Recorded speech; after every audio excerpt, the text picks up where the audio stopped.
Rodrigo no Barcelona? Pois é, o Raio quase errou o alvo e caiu na Catalunha algum tempo atrás. Inclusive, isso já era certo para a maior parte da imprensa espanhola, fãs do Barcelona e jornalistas da cidade. Até mesmo para a família de Rodrigo isso já estava certo, somente na cabeça de uma pessoa isso não aconteceu, na do próprio Rodrigo. Uma decisão que mudou tudo. Rodrigo optou por seguir os caminhos do seu próprio coração e ver o que aconteceria se seguisse as suas próprias convicções. E o cara acertou em cheio, ainda acertou quando seria sua convocação e que jogaria uma Copa e até os títulos que venceria. E é por isso que hoje vamos ver a decisão que mudou tudo na carreira de Rodrigo. Eu sou o JR, se você gostar de verdade do vídeo, lá no final você deixa um like. Mesmo ainda sendo um garoto, com pouco mais de 20 anos e tendo facilmente mais 10 ou 13 anos de carreira pela frente, Rodrigo já é considerado um ídolo do Real Madrid. O cara simplesmente zerou a vida com o clube. Ele é amado e venerado pela torcida. Ganhou tudo com essa camisa: La Liga, Copa do Rei, Supercopa da Espanha, Mundial Interclubes, Supercopa da UEFA e ela, a tão sonhada Champions League. E não foi de qualquer jeito, foi da maneira mais épica e inesquecível possível para os torcedores madridistas. Mudou completamente o cenário dos jogos contra o Chelsea e Manchester City. Na verdade, desde o início o brasileiro já brilhava na Liga dos Campeões, como quando fez um hat-trick perfeito contra o Galatasaray na fase de grupos. Rodrigo se tornou o mais jovem depois de Raul a fazer um hat-trick na Champions League, e o mais assustador é que ele nem ficou impressionado com isso. Diferente do pai, Eric Goes, que ficou super feliz, até levando o garoto para um jantar comemorativo na ocasião. No meio do jantar, Eric perguntou onde estava a bola e Rodrigo simplesmente falou que estava no porta-malas. O pai não acreditou, parecia que Rodrigo simplesmente não se importava com o que tinha feito. Apesar de brasileiro na ginga e no estilo,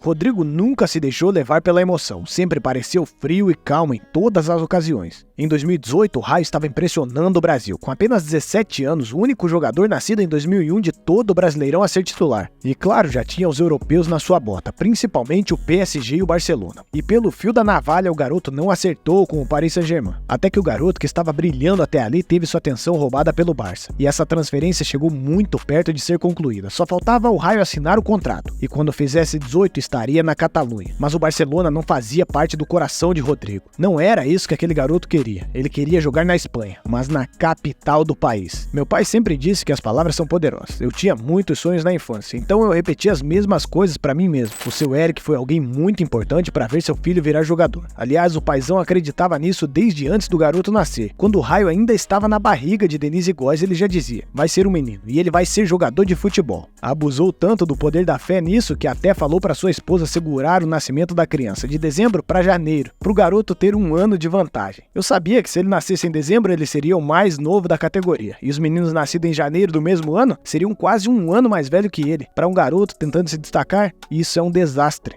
Uma fé e convicção dessas num moleque de apenas 16 anos não é algo que se vê todos os dias. Eric também foi jogador, um lateral direito que jogou no Ceará, no Criciúma, no Linense e outros clubes menores. Nunca atingiu o mesmo sucesso de seu filho, pelo menos a sua genética favoreceu demais o caçula, que praticamente nasceu com a bola no pé. Aos 2 anos passava o dia inteiro jogando bola, das 8 da manhã às 8 da noite, e aos 3 já chutava com as 2 pernas. E quando não estava jogando na rua, estava em casa, correndo com a bola de um lado para o outro com a camisa do Real Madrid, se sentindo o próprio Cristiano Ronaldo e dizendo o seguinte: eu vou jogar no Madrid, eu vou ser campeão da Champions League. Em outros momentos, corria com a camisa do Brasil e de moicano imitando o Neymar e falando: eu vou jogar a Copa do Mundo pela seleção brasileira. E quem diria que o garoto que sonhava em ser um daqueles, um dia iria superar os seus astros. Com o Neymar e Cristiano Ronaldo tendo seus brilhos ofuscados durante os vai-e-vens do futebol, o menino Rodrigo simplesmente brilhou e trouxe uma das Champions Leagues mais inesperadas de toda a história do Real Madrid. Mas se aquele garotinho quisesse realizar esse sonho, a vida não pegaria leve. Iria bater com força e testar se aquelas palavras que foram ditas por ele eram verdadeiras ou não, não importando se tivessem sido proferidas por uma criança. Aos 6 anos, Rodrigo foi descoberto pelo treinador de uma escolinha de futebol em Osasco, que quando viu aquele garotinho destruindo os mais velhos só teve uma reação: chegar nele e falar vamos. E ele logo o levou para se inscrever num campeonato infantil. Rodrigo era assim um garoto especial e chegou até a escolinha oficial do São Paulo com 8 anos. O problema é que o tricolor só permitia que seus jovens chegassem ao profissional aos 15, diferente do Santos e do Corinthians. E para sorte de quem tenta, quis o destino que o peixe entrasse no seu caminho, totalmente refém do acaso. Em um jogo de futsal, Rodrigo acabou chamando a atenção e aos 9 anos ele foi levado para um teste na Vila Belmiro, humilhando meninos até 2 anos mais velhos. Ele tinha gostado tanto de jogar ali que chegou a implorar pro seu pai para ele ficar por ali, mesmo que fosse 2 horas longe de sua casa. Aos 10, o Raio já estava na base do Santos e sentiu na pele essa decisão. Eu precisava chegar no Santos às 7 da manhã. Então sabe o que minha mãe fez? Às 4 da madrugada, enquanto eu ainda estava dormindo, ela já me trocava. Me vestia com o meião, o short e a camisa. Ainda colocava o meu uniforme da escola na mochila. Depois ela me carregava até o carro, onde ela me deitava no banco traseiro e apoiava minha cabeça em um travesseiro. O meu tio me levava até Santos. No caminho, eu acordava e comia no carro. Após o treino, eu voltava para Osasco por causa da escolinha. E depois, eu jogava futsal no São Paulo. Não vou mentir, era difícil pra cacete. Apesar da vida puxada, ele nunca reclamou. Quem comprova isso é seu tio. E o pior é que o sofrimento não tinha acabado ainda. A mãe guerreira precisou se mudar para um apartamento alugado com seu filho em Santos e para ficar mais próximo da base do clube. Já seu pai, que tinha 27 anos, continuou jogando para sustentar a família a todo custo. E de 2012 a 2017, o Rodrigo mal viu seu velhote. Só nas férias. Passava pouquíssimo tempo ao lado de seu pai e sempre chorava nas despedidas. Até se perguntando se a vida de jogador era realmente o que o seu coração queria. Mas são os percalços pelo caminho que comprovam quão grande o guerreiro é. E aos 17 anos, voando no Brasileirão, num dos principais clubes do planeta, com a Europa assistindo aos seus jogos e muito provavelmente o grandioso Real Madrid, não era a hora de jogar a toalha e aceitar aquele que nunca foi o time dos seus sonhos. Então, o Raio fez o impensável, virou pro seu pai e falou para esperar e não assinar com o Barcelona, porque no próximo jogo contra o Vitória ele ia deitar, meter um hat-trick e impressionar o Real Madrid. A reação de Eric foi a mesma que 99% dos pais teriam. Você tá de sacanagem? A gente com uma oferta dessa do Barcelona na mesa, você vai jogar com o Messi, quer que eu espere?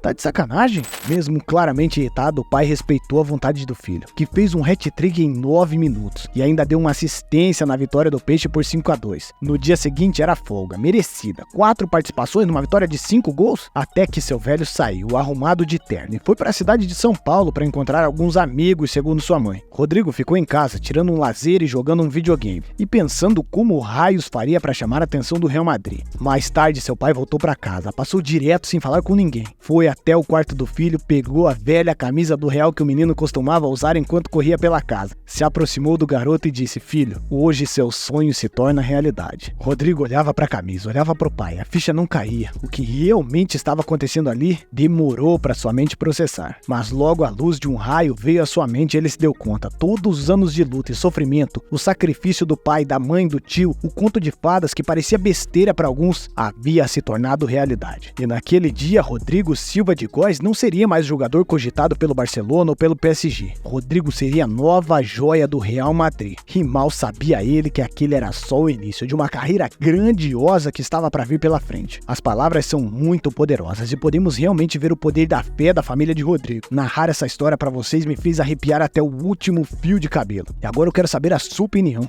Essa história daria um bom filme? Ou tá muito clichê? E o que você acha que o Rodrigo vai ser daqui pra frente? Eu sou o JR e se você gostou de verdade do vídeo já sabe. E se quiser ver como uma ligação mudou tudo na carreira de Rony Rústico, eu vou deixar no card. Espero lá, aquele abraço e tchau!